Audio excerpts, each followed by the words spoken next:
Hello friends, welcome back to my channel Aparna lifestyle and kitchen. আর আমি হলাম অপর্ণা, আবারও এসেছি আরও একটা নতুন রেসিপি নিয়ে। আশা করি তোমরা ভালো আছো, আমিও ভালো আছি। ফ্রাই প্যানে নিয়েছি 1 চামচ ঘি রেসিপিটার জন্য। তার মধ্যে নিয়ে নেব এই ধরনের একটা 200 গ্রামের সুজির প্যাকেট নিয়েছি। সেই 200 গ্রামের প্যাকেট থেকে আমি 100 গ্রাম মতো সুজি এই ফ্রাই প্যানে ঢেলে নিচ্ছি। 100 গ্রাম হলেই আমাদের রেসিপিটা তৈরি হবে। এবার ভালো করে আমি খুন্তি দিয়ে বা স্প্যাচুলাটা দিয়ে খুব ভালো করে ভেজে নেব, কারণ ভেজে নিলে এই রেসিপিটা তৈরি করলে পারফেক্ট হবে। তারপরে দিয়ে দেবো 1/2 চামচ লবণ। লবণটা যে কোনো মিষ্টিতে দিলেই তার স্বাদটা অনেক বেড়ে যায়। দেবো 2 চামচ চিনিটা অল্প পরিমাণে দেবো, যাতে একটু মিষ্টি ভাবটা থাকে তার জন্য। এবার দিয়ে দেবো মিল্ক পাউডার। এখানে খুব একটা বেশি মিল্ক পাউডার আমি ব্যবহার করব না, বড় চামচের 1 চামচ ব্যবহার করেছি, তাতেই হয়ে যাবে। এবার খুব ভালো করে সবগুলো একসাথে মাখিয়ে নেব। সবগুলো দিয়ে খুব ভালো করে ভেজে নিয়েছি। তারপরে 1/2 কাপ মতো জল দেবো। জল দিয়ে একটা ডো তৈরি করব। ডোটা খুব পাতলা হবে না আর খুব বেশি শক্ত হবে না, বেশ মিডিয়ামটা হবে। আজকে আমি তোমাদের সাথে যে রেসিপিটা শেয়ার করছি সেটা হলো পান্তুয়া। পান্তুয়া আমরা প্রত্যেকেই ভালোবাসি, বাঙালিরা প্রত্যেকেই পান্তুয়া খাই। তবে পান্তুয়ার জন্য আজকে আমি ছানা বা ময়দা বেশি পরিমাণে মিল্ক পাউডারটা ব্যবহার করব না। এই 100 গ্রাম সুজি দিয়েই মোটামুটি 1 কেজি মতো এই পান্তুয়া রেডি করে ফেলতে পারবো।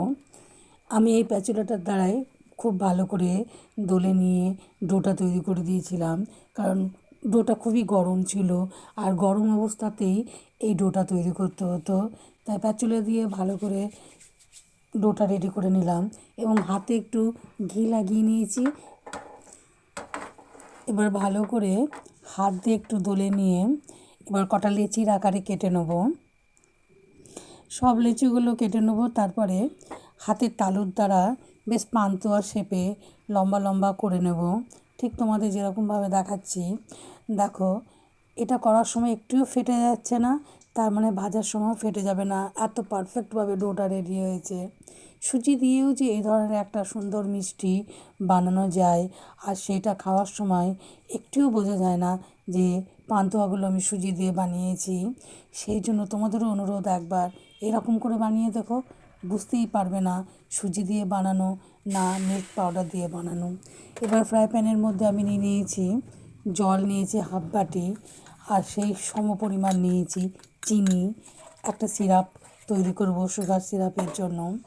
এই সুগার সিরাপটার মধ্যে আমি এখানে এলাচ ব্যবহার করব না, তার বদলে 1 চিমটি ফুড কালার ব্যবহার করব। ফুড কালারটা দিলে এই সুগার সিরাপটার কালারটা ভালো আসবে। পান্তুয়াগুলো যখন আমি ভেজে এর মধ্যে দেবো, পান্তুয়াগুলোরও একটা পারফেক্ট কালার পেয়ে যাবে।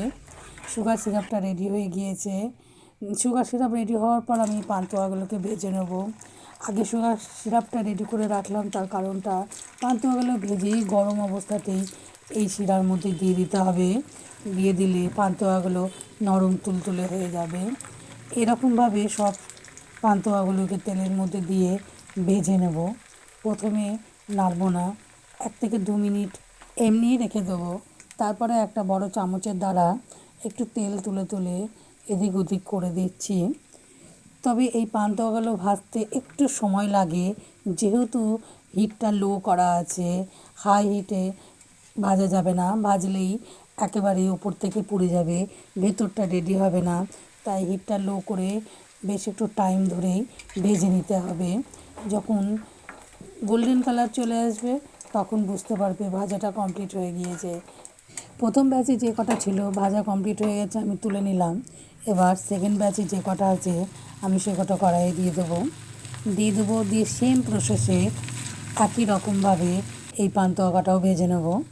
ভেজে নিয়ে তুলে নেব একটা জায়গায়। দেখো কত সুন্দর কালার এসছে, পারফেক্ট ভাজা হয়ে গিয়েছে। এবার আমি তোমাদের দেখাচ্ছি কালারগুলো কত সুন্দর লাগছে দেখতে। এবার আমি গরম গরম এই সুগার সিরাপের মধ্যে দিয়ে দেবো।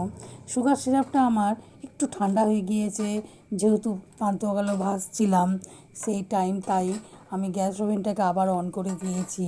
অন করে দিয়ে এই সুগার সিরাপের মধ্যেই এই পান্তুয়াগুলোকে গরম গরম দিয়ে দিলাম এবং কিছুক্ষণ ফুটিয়ে নেব।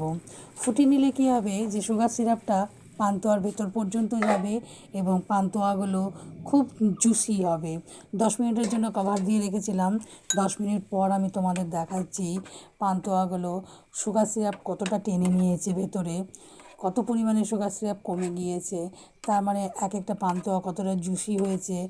আমি তোমাদের একটা পান্তুয়া কেটে দেখাচ্ছি।